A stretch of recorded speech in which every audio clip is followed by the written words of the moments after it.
Good evening and welcome to the Channel Studios here in London with your international news around the world in 5. British Prime Minister Boris Johnson has described the assassination of Haitian President Jovenel Moïse as an abhorrent act and appealed for calm in the Caribbean nation. The president's residence in Port-au-Prince was stormed by unidentified armed men at around 1 a.m. local time. The First Lady was reportedly also injured. Jovenel Moïse had been in power since February 2017 after his predecessor stepped down. During his time in office, he faced accusations of corruption and was challenged by waves of often violent anti-government protests. Interim Prime Minister Claude Joseph has now taken control. The Taliban have entered a key city in western Afghanistan as they continue a rapid advance before NATO troops leave. All government officials in the provincial capital of Baghuz province have been moved to a nearby army base. Militants are moving towards the centre of the city. The Taliban gains come as the US, UK and allies withdraw after 20 years. The Taliban have seized dozens of districts in recent weeks and are now thought to control about a third of the country.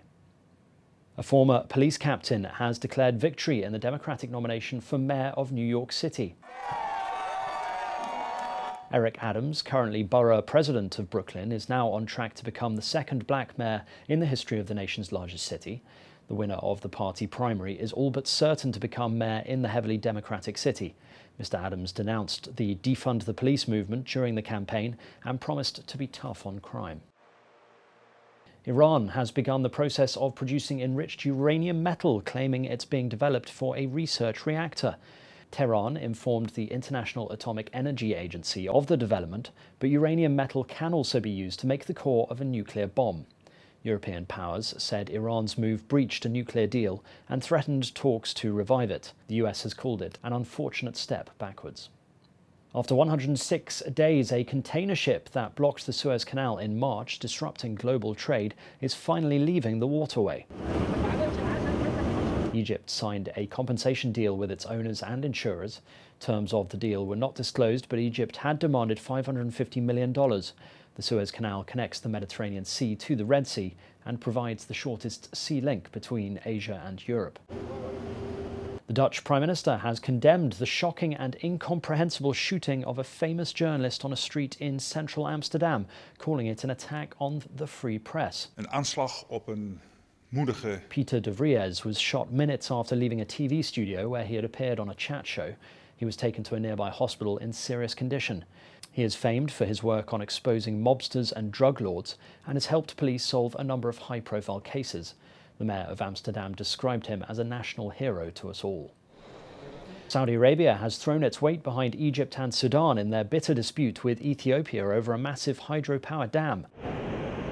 A day after Ethiopia began filling the dam, Saudi Arabia's state news agency said the kingdom supported Egypt and Sudan in preserving their legitimate water rights.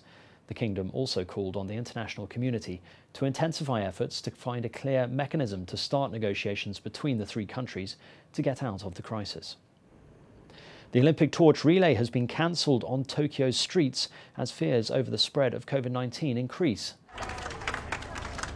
Public relay events in the city will be replaced with flame lighting ceremonies streamed online. The nationwide torch relay has faced numerous problems since it began in March. Nearly half of the legs on the route have been disrupted. Kyoto and Hiroshima also scrapped plans for the relay to go through public roads. Tokyo 2020 is due to begin on the 23rd of July, despite public opposition. And finally, 4 German tightrope walkers have set a new world record for the longest crossing.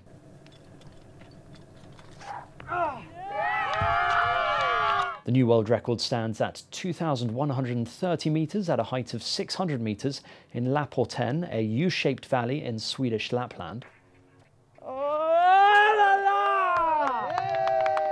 Highlining is a team sport and a world record is shared among those taking part in a particular project, including those rigging the rope. At this time of year, the sun never sets, giving the highliners plenty of time to break the record. And that's your international news around the world in 5. Now back to the Channel Studios in Lagos.